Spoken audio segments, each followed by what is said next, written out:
We are being told by the White House that Epstein didn't have a client list, wasn't tied to any kind of intelligence, no human trafficking. A lot of people are sitting there saying, what are you talking about? It's been trending not for one day, now about a week and a half, and they keep pushing it back. So I said, listen, let's do a little bit of due diligence and just kind of do a Epstein file like we did a Diddy file.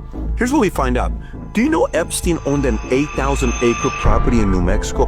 Do you know what he actually did in that property? Nobody talks about that. Very weird. Do you know what Epstein did with his money 2 days before he died? Do you know what he did with his nearly $600 million in assets? Do you know the private residence that they say he owned, the most expensive private residence in Manhattan? Nearly $100 million. Do you know how he got it? Do you know how he got the property? Do you know about it? A lot of weird things. And a lot of people have been saying things about this guy for a long time. We're going to talk about it today.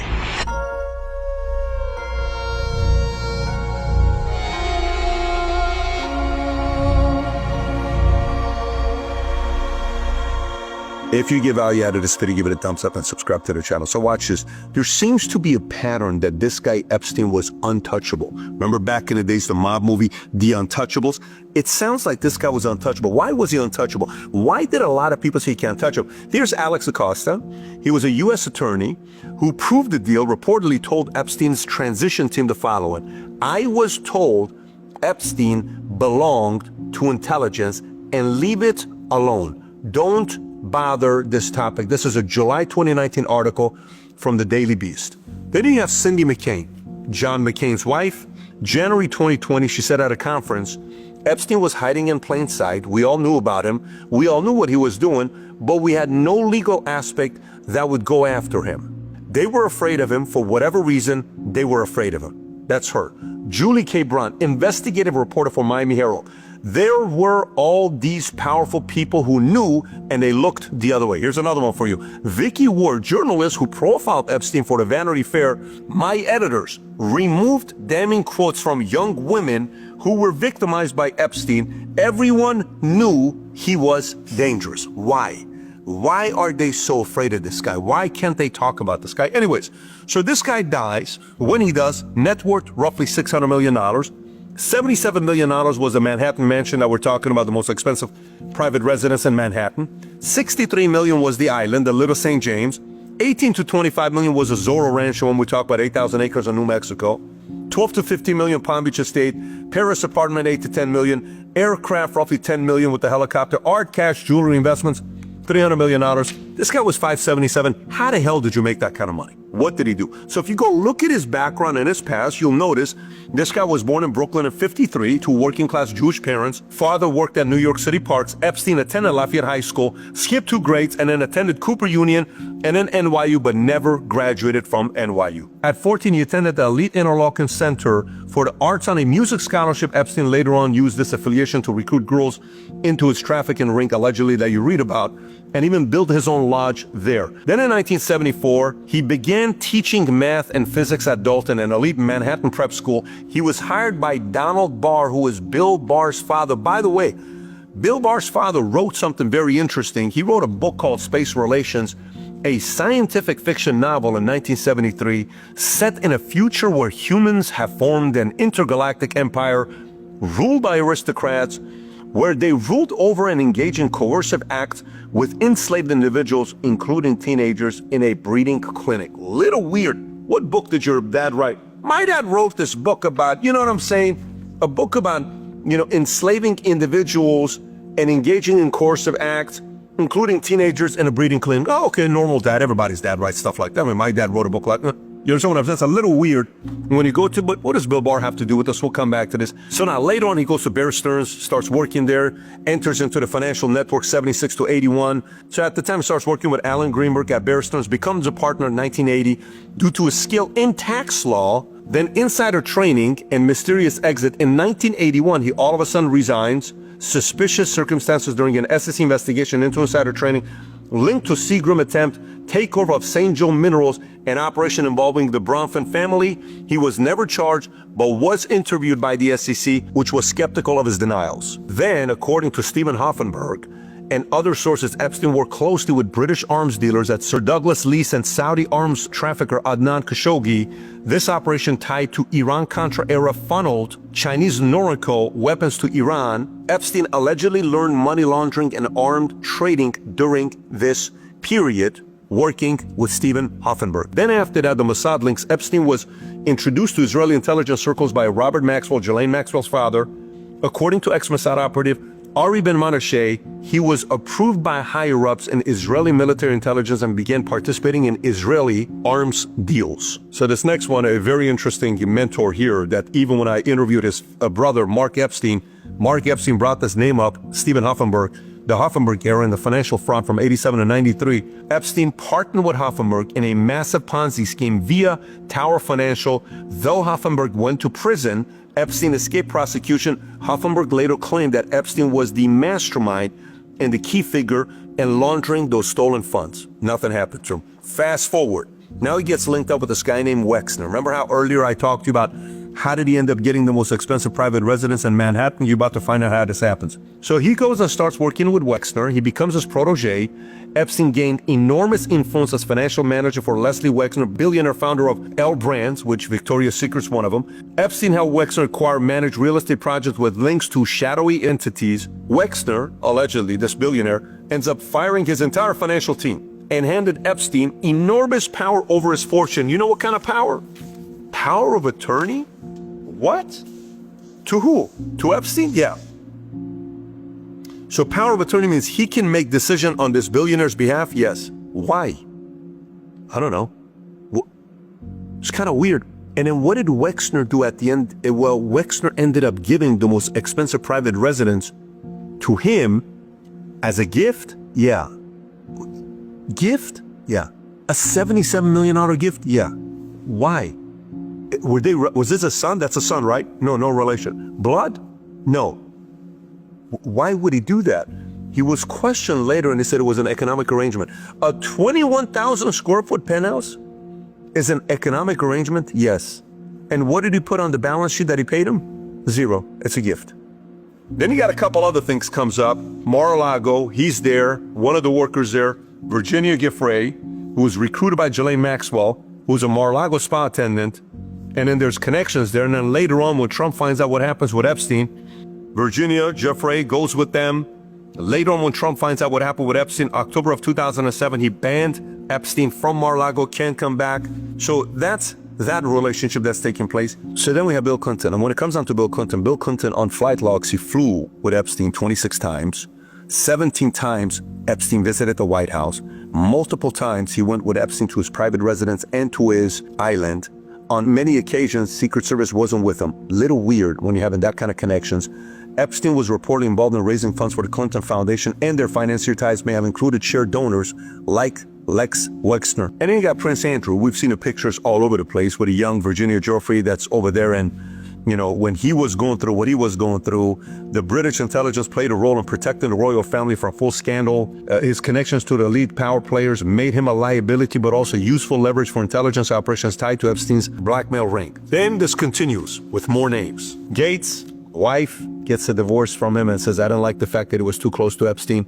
And when they're asking Gates like, yeah, she was probably right. I shouldn't have spent time. But he spent time with him after the 2008 conviction, despite claiming otherwise. Meetings were documented on 2011 and 2013, often in Epstein's Manhattan mansion. What do you do after? At least if it's pre, you're going even after. Like, you can't even going afterwards saying, I'm going to meet with Epstein. Wife leaves him publicly. She says, I didn't feel comfortable with the relationship.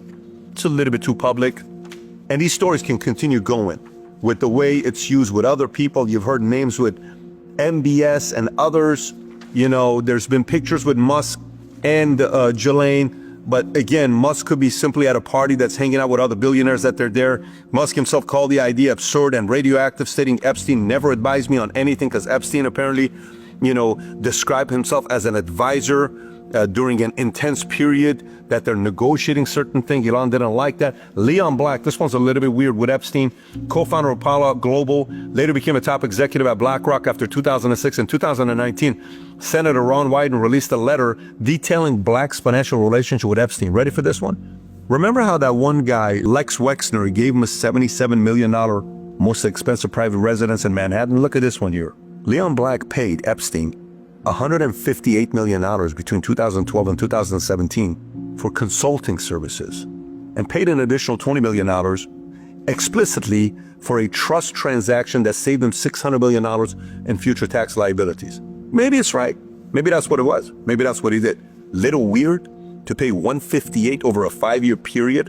And then this continues, different visits. Former Prime Minister and Defense Minister of Israel between 2013 and 2017, frequent visits. Again, Barack visited Epstein's home in New York about 30 times between 2013 and 2017. 30 times? Maybe they're talking intel, maybe they're talking investments, maybe they're talking taxes. Maybe they're talking the most recent trade Yankees he's not happy about. I don't know. Maybe they're talking why the Knicks haven't won a championship since '72. Could be a lot of different things they're talking about. In one notable trip in 2014, Barack flew with Epstein from Palm Beach to Tampa on Epstein's private island. What are they doing? They're talking business speculation. I have no clue. Little weird, that many visits. Somebody may say, well, he's Jewish. So once you become wealthy, I mean, you're eventually going to be tied to whatever national. Okay, I'm Armenian, I'm tied to a lot of, I'm Assyrian. Yes, that does kind of make sense. At this level, who knows? Maybe it is. It's a little weird. It's a little suspect. You have to put it out there. Here's a former Israeli intelligence officer, Ari Ben Menashe, has made several striking claims about Epstein's role as intelligence asset primarily for Israel's Mossad. Here's a small little assessment that he made, his assertions. You ready? Number one, Epstein and Maxwell were part of Mossad-run operations. He told investigative journalist Zev Shalev that he was introduced to Epstein and Ghislaine Maxwell in the mid-'80s by Robert Maxwell, a figure that had deep ties with Israeli intelligence.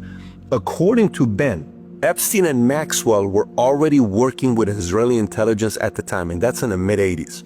Then honey trap operations come from our collection. He described Epstein's sex trafficking enterprise as deliberate honey trap operation offering sexual encounters and underage girls to powerful individuals as a means to gather compromising material, allegedly using to blackmail them on behalf of Mossad.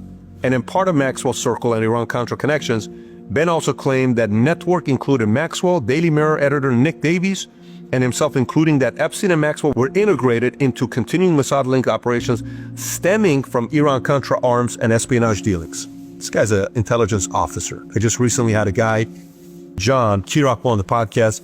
He was the first CIA officer to come out and speak against the president for waterboarding, went to jail for 23 months. This CIA officer, whistleblower.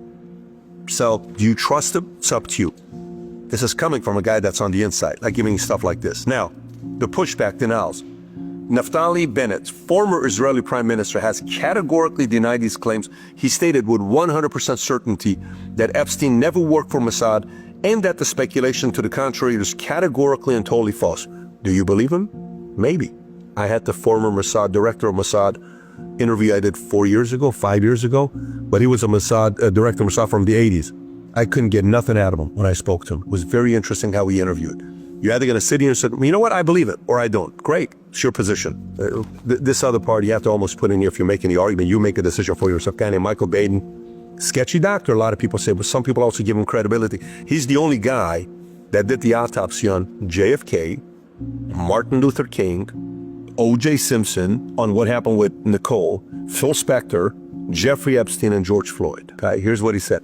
JFK assassination, concluded JFK was shot from behind, supporting single shooter theory. Okay. MLK upheld that James Earl Ray was likely the lone shooter. All right. O.J. Simpson suggested murders occurred later than prosecution claimed, questioning wound patterns. All right. Phil Spector argued the victim may have committed suicide, theory rejected by jury. Jeffrey Epstein disputed official suicide ruling, said injuries consistent with homicidal strangulation. Homicidal strangulation? Yes. George Floyd concluded death was due to asphyxia from sustained neck and back compression. What Derek Chauvin had his knee on his neck, that's what they're talking about. Now here's a kicker before I say anything. Watch this. Jeffrey Epstein, the conclusion he came up with saying it's homicide, not suicide, he was hired by Epstein's brother to observe the autopsy. George Floyd, when he said it was on Chauvin, not anything else, that's after this Michael Baden guy was hired by Floyd's family for independent autopsy. And if I go back and look at O.J. Simpson, that was after he was hired by defense expert witness Same with Phil for JFK, hired by the HSCA forensic panel. So it seems like whoever hires him, he favors the autopsy towards them. I'm putting that out there, and I'm trying to find out what's going on with Epstein. I don't know if this Michael Baden guy gives me a lot of credibility. And then we got to do the timeline to see what happens here. July 23rd, 2019, Epstein found injured and semi-conscious in his cell with marks on his neck. Okay, officials weren't sure if it was suicide attempt or assault. He was placed on suicide watch at the Metropolitan Correction Facility in New York. 6 days later, Epstein's removed from suicide watch. He's transferred to psychological observation, a less stringent status. The decision was made despite his prior injury and the high-profile nature of the case. Little weird. July 30th through August 8th, this is for the next week, Epstein is moved to Special Housing Unit, SHU. He is assigned a cellmate, Nicholas Tartagliano, a former cop facing quadruple homicide charges. Little weird. Tartagliano was the same cellmate when Epstein was found injured on July 23rd. All right, now we go to August 9th. Friday afternoon, Tartagliano is transferred out of Epstein's cell, reportedly at Epstein's request. This left Epstein alone in his cell, which violated MCC protocol for high-risk inmates. At this point, he was no longer under suicide watch or close monitoring. Suspect. Day later, August 10th, Epstein is found dead at 6:30 in the morning. He had apparently hanged himself with a bedsheet from the top bunk. No guard had checked on him for 8 hours. Surveillance cameras malfunctioned, and the 2 guards on duty fell asleep and falsified logs. And the government, Pam Bondi, releases the video, and there's a 1-minute break. It was like, wait a minute, we know somebody edited and messed with this at the 1-minute break. And then she tried to explain it to say, well, that's just typical what they've been doing for the last, decade plus. They typically have a minute before midnight that they do this with. Minute before midnight. He was dead at 6:30 in the morning. It's kind of weird what's going on there. And she said, well, we didn't find anything. The only thing we found is a lot of child porn, which we will never release to the public. That's what people are asking. This is kind of weird. Everybody told us there was something. All of a sudden, there's nothing. Now, watch this. And by the way, while I'm shooting this video, it's so crazy. And I'm going to show you updated right now while I'm shooting this video. Now we're getting an article from Wired. According to Wired, it wasn't just 1 minute that was cut. Further analysis shows that one of the source clips was approximately 2 minutes and 53 seconds longer than a segment including the final video, indicating that the footage appears to have been trimmed before release, and the amount of time is 3 minutes, not 1 minute that was cut. So give me a break. What can you do in the 3 minutes? A lot of stuff. By the way, 2 days before he killed himself, allegedly, committed suicide. You know what he did 2 days before he killed himself? Epstein's estate transferred $577 million into a trust he created 2 days before his death. And it was called the 1953 Trust. Why 1953? That's the year he was born. A little weird. 2 days before, kind of weird. Either you are like fully prepared, or it's a little weird. Remember how earlier we were talking about Bill Barr connection with the dad and all this other kind of little weird, Bill Barr, New York Times called him the ultimate cover-up general. New York Times called him that in 1992 when they were going through a complete different thing. Imagine Bill Barr's being called the cover-up general 33 years ago by New York Times. Damn! That kind of a reputation for this long? Bill Barr's role as Attorney General during Epstein is extremely significant. Why? Because some are calling this the ultimate potential intelligence cover-up. His background, past behavior in the context of Epstein's death led to many describing Barr as a CIA fixer or the guardian of the deep state. Again, allegedly, we're not saying this is the case. That's what people say, but New York Times, if you had someone called you New York Times in 1992 and something happens, fast forward 2019, that's a long time to have that kind of a reputation. He started in the CIA in the 70s while still in law school. Throughout his career, maintained close ties to the intelligence and national security circles. George Bush, CIA director turned president. Barr was the AG during the final years of Bush 41 administration. That's how long he goes back.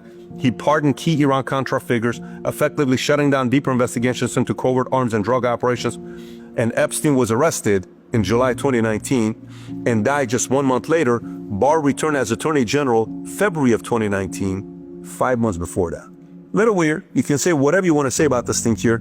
It's also another thing we need to put into evidence as we're doing the Epstein files. And by the way, that money that, the 2 days before he died, he moved the $577 million into the 1953 trust.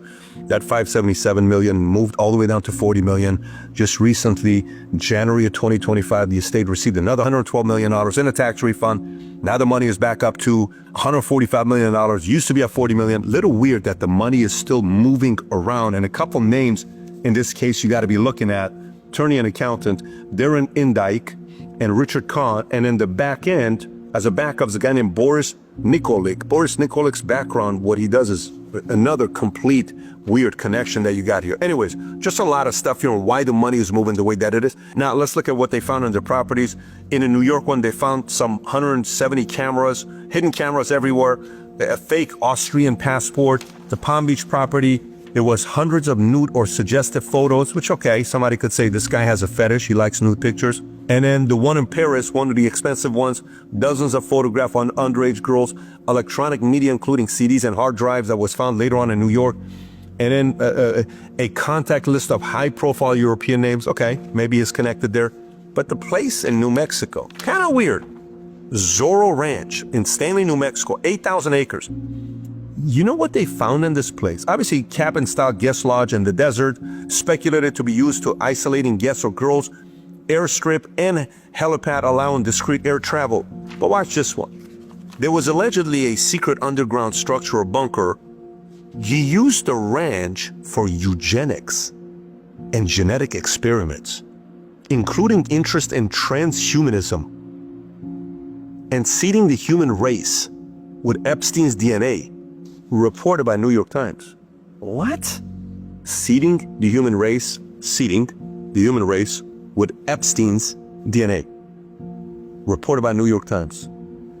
He had attempted to ingratiate himself with Los Alamos National Laboratory scientists and transhumanist researchers, possibly leveraging the ranch as a hub for influence or experimentation.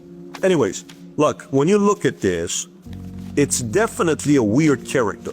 For you to come out and say there was no client list, there was nothing going on, there's a reason why the number of searches on him, according to CNN, is up 1,200%. One day was a #1 trending topic on Twitter. #2 had 110,000 searches. #1 was 2 million, and it was the Epstein. People are interested and they're curious. This was not part of Trump's 47 plan, the promises he made when he ran for office. It was not on any of the 20 promises that he made. Not one of them had to do with this. But it was something that other people, Cash, Bongino, Bondi, other people kept talking about. Oh my God, you should see what is in here. Everybody became so interested. Of course they're going to want to follow it. By the way, when names come up, oh my God, it's because Trump may be tagged. You don't think Biden and Obama would have used it against him? If he had any ties, you don't think Biden and Obama would have just used this to say, hey, you better step out and not run for office, or else we're going to release this to everybody? They could have done that. How come they didn't do that? Why didn't they do that? If you had that? And why did Trump play so aggressive? As if nothing was going on. It's kind of weird, right? But we've seen pictures with him and Epstein and all this other stuff, and Musk with Epstein, Bezos with Epstein. When you start making money and you're succeeding, you're in a lot of weird parties that you go to. Not weird as in Diddy parties. Parties that you don't know who's there. Oh, hey, meet John, this guy's a billionaire. Oh, hey, meet Bob, he's the king of this. Oh, that's how people talk to one another. I remember I had Mike Tyson one time on a podcast, and him and I are talking, and in the podcast, he tells a story about a guy that one time he's taking pictures in, I don't know where he's at, New York or somewhere. He's taking pictures with all these guys. A few days later, the FBI and the SWAT and everybody starts coming to him, oh, police, hey, to the gym, Mike, what's up? You took a picture with this guy? Yeah, I did. How do you know this guy? I don't know this guy, I just took a picture. But how do you know? I had no clue who the hell this guy. I'm just taking pictures with a bunch of different fans.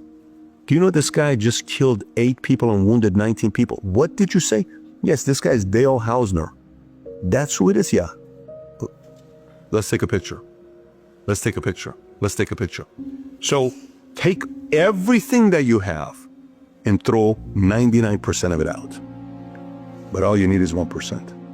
And to me, that 1% is plenty that I want to know what happened with this guy.